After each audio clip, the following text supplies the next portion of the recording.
Hello. आज के इस क्लास में मैं आपको वर्ण व्यवस्था के बारे में बताने जा रहा हूँ। जैसा कि इसके पहले वाली क्लास में मैंने आपको समझाने का प्रयत्न किया था कि वर्ण क्या है और इसके कितने अर्थ होते हैं, तो उसी क्रम में अगर हम वर्ण व्यवस्था को भारतीय संदर्भ में समझने का प्रयास करें तो हम देखते हैं कि इसके बारे में विभिन्न विद्वानों की अलग अलग मान्यताएं हैं। यहाँ वर्ण व्यवस्था के संबंध में एक मूल प्रश्न यह उठता है कि व्यक्ति को किसी वर्ण विशेष की सदस्यता गुण तथा कर्म के आधार पर प्राप्त होती थी अथवा जन्म के आधार पर।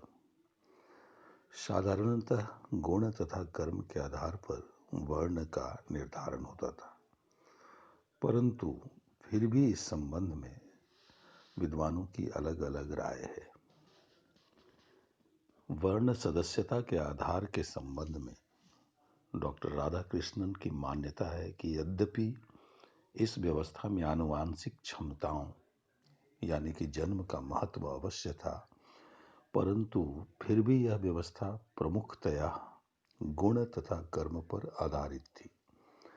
अपने आपने महाभारत तथा इसके पूर्व के काल की प्रमुख घटनाओं के आधार पर यह स्पष्ट किया है कि उस समय वर्ण परिवर्तन संभव था। राजा विश्वामित्र, राजा जनक, महामुनि व्यास, वाल्मीकि, अजमीढ़ एवं पुरामीढ़ अपने गुण तथा कर्म के आधार पर अपना वर्ण परिवर्तन कर पाए थे। यदि वर्ण निर्धारण का आधार जन्म होता तो इन लोगों के लिए अपने वर्ण को बदलकर किसी अन्य वर्ण की सदस्यता प्राप्त करना संभव नहीं हो पाता। व्यक्ति अपने कर्म के अनुसार किसी भी वर्ण की सदस्यता प्राप्त कर सकता था। इससे स्पष्ट है कि वर्ण का आधार गुण तथा कर्म था, न कि जन्म। डॉक्टर जीएस घोरिये ने वर्ण निर्धारण में व्यक्तिगत विशेषताओं को महत्व दिया है। आपने बताया है कि वर्ण का संबंध रंग से है। आपके अनुसार आरंभ में भारत में केवल दो वर्ण ही थे, एक आर्य और दूसरा दास या दस्यु। आर्यों ने विजेता होने के कारण अपने को उच्च और यहाँ के पराजित मूल निवासी द्रविड़ों को निम्न समझा। उन्होंने अपने को द्विज एवं द्रविड़ों को दास या दस्यु कहा। कालांतर में जैसे जैसे वर्णों की संख्या बढ़ती गई, उसके साथ ही साथ उनके कर्मों में भी भिन्नता आती गई। कर्मों की भिन्नता के फलस्वरूप आर्य यानी कि द्विज वर्ण ब्राह्मण, क्षत्रिय, वैश्य वर्णों में विभाजित हो गए। इन तीनों वर्णों के एक ही आर्य प्रजाति अथवा द्विज वर्ण से संबंधित होने के कारण प्रारंभ में इनमें खान पान और विवाह के संबंध पाए जाते थे। वे एक दूसरे के साथ सामाजिक संपर्क रख सकते थे। Doctor KM. पानिकर ने भी तथ्यों के आधार पर यह प्रमाणित करने का प्रयत्न किया है कि वर्ण सदस्यता का आधार कर्म था, न कि जन्म। वर्ण का संबंध व्यवसाय के साथ रहा। यदि जन्म के आधार पर ही वर्ण सदस्यता का निर्धारण होता तो किसी भी वर्ण के लिए अपना व्यवसाय बदलना किसी भी रूप में संभव नहीं होता।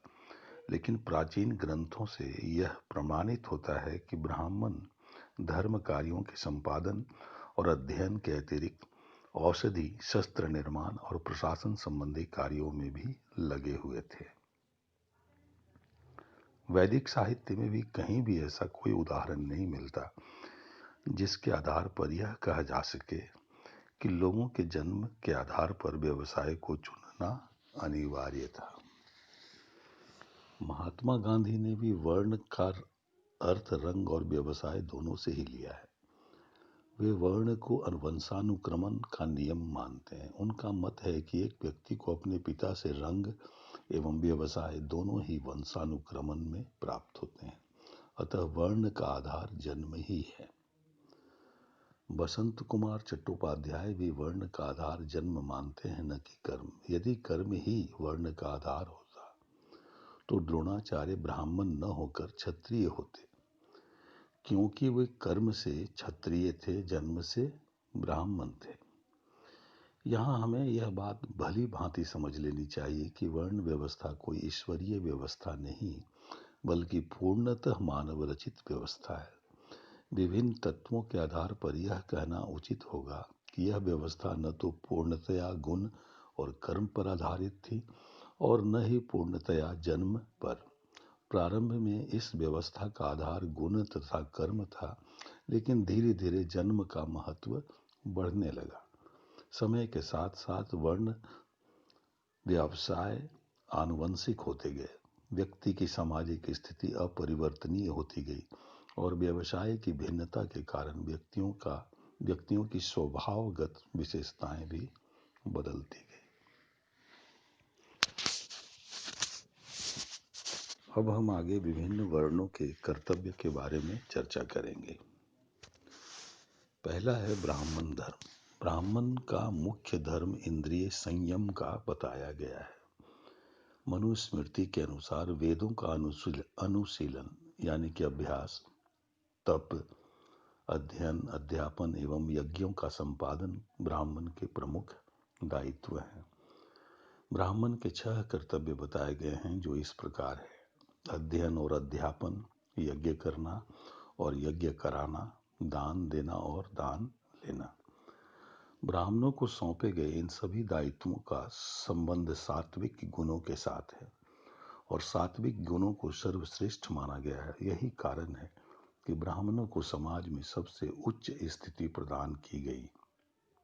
ब्राह्मणों के लिए यह भी कहा गया है कि उन्हें शांत प्रकृति का होना चाहिए, धर्म के प्रति पूर्ण निष्ठा रखनी चाहिए और पवित्रतापूर्ण जीवन बिताना चाहिए। मनु ने यह भी कहा कि यदि ब्राह्मण उपयुक्त कार्यों से अपनी जीविका नहीं कमा सके तो उसे आपद धर्म के रूप में क्षत्रिय धर्म के पालन से अपनी आजीविका कमाने की आज्ञा है। दूसरा है क्षत्रिय धर्म। परोपकार करना, प्रजा की रक्षा करना और युद्ध में वीरता दिखाना क्षत्रिय के महत्वपूर्ण कर्तव्य हैं। मनुस्मृति के अनुसार प्रजा की रक्षा करना, दान देना, यज्ञ करना, अध्ययन करना एवं विषयों में आसक्ति न रखना क्षत्रियों के प्रमुख कर्म है। क्षत्रियों को इतना समर्थ होना चाहिए कि वे दुष्टों को दंड दे सकें। महाभारत में उसे क्षत्रिय माना गया है जो वेदों के अध्ययन और ब्राह्मणों को दान देने में रुचि रखता है एवं क्षत्रियोचित कार्यों को पूरा करता है। गीता में क्षत्रियों के 7 प्रकार के धर्म बताए गए हैं। वे इस प्रकार हैं: शूर वीरता, तेज, धैर्य, चतुरता, युद्ध से न भागना, दान देना और निस्वार्थ भाव से प्रजा का पालन करना। क्षत्रियों का यह भी दायित्व बताया गया है कि उन्हें प्रजा में अपने धर्म के प्रति रुचि उत्पन्न करनी चाहिए। उसके बाद तीसरा है वैश्य धर्म। वैश्यों का धर्म समाज के भरण पोषण का दायित्व अपने ऊपर लेकर समाज के अस्तित्व को बनाए रखना है। महाभारत में बताया गया है कि वैश्य वे हैं जो वेदों के अध्ययन से संपन्न होकर व्यापार, पशुपालन एवं कृषि कार्य से अन्न का संग्रह करने में रुचि रखते हों। वैश्य का यह कर्तव्य है कि वह उचित साधनों से धन का संग्रह करे। मनुस्मृति में वैश्यों के कर्तव्य इस प्रकार बताए गए हैं। वे हैं पशुओं की रक्षा करना, दान देना, यज्ञ करना, अध्ययन करना, व्यापार करना, ब्याज पर धन देना एवं कृषि करना। गीता के अनुसार कृषि, गौ रक्षा और व्यापार वैश्यों के प्रमुख कार्य हैं। और चौथा है शूद्र धर्म। अन्य तीनों वर्णों की सेवा करना शूद्र का प्रमुख धर्म बताया गया है। मनु के अनुसार शूद्रों का एक ही धर्म है, वह है अन्य तीनों वर्णों की बिना किसी ईर्ष्या भाव के सेवा करना। शूद्र के लिए कहा गया है कि जहाँ तक संभव हो सके उसे किसी ब्राह्मण के सेवक के रूप में ही कार्य करना चाहिए। क्षत्रिय या वैश्य का सेवक तो उसे आजीविका कमाने की दृष्टि से आवश्यकता अनुसार ही बनना चाहिए। शूद्र के लिए बताया गया है कि उसे अध्ययन, धन संग्रह एवं अन्य वर्णों के व्यवसाय अपनाने का कार्य नहीं करना चाहिए। शूद्र को अपने स्वामी के निस्वार्थ भाव से सेवा करनी चाहिए। स्वामी की संपत्ति नष्ट हो जाने पर उसे अपने बच्चों आदि के भरण पोषण के बाद बची हुई शेष संपत्ति को स्वामी के भरण पोषण में खर्च करना चाहिए। जहाँ शूद्र पर अन्य वर्णों की सेवा का दायित्व डाला गया है, वहाँ अन्य वर्णों का यह कर्तव्य बताया गया है कि उन्हें शूद्रों की आवश्यक वस्तुएं प्रदान कर उनकी सभी आवश्यकताओं की पूर्ति करनी चाहिए। उपर्युक्त विशिष्ट धर्मों के अतिरिक्त सभी वर्णों के कुछ सामान्य धर्म या कर्तव्य बताए गए हैं, जैसे क्षमावान होना, सरल भाव रखना, किसी से द्रोह न करना, सभी जीवों का भरण पोषण करना, पत्नी से ही संतान को जन्म देना, पवित्रता बनाए रखना, क्रोध नहीं करना, सच बोलना एवं धन बांटकर उसको काम में लेना आदि।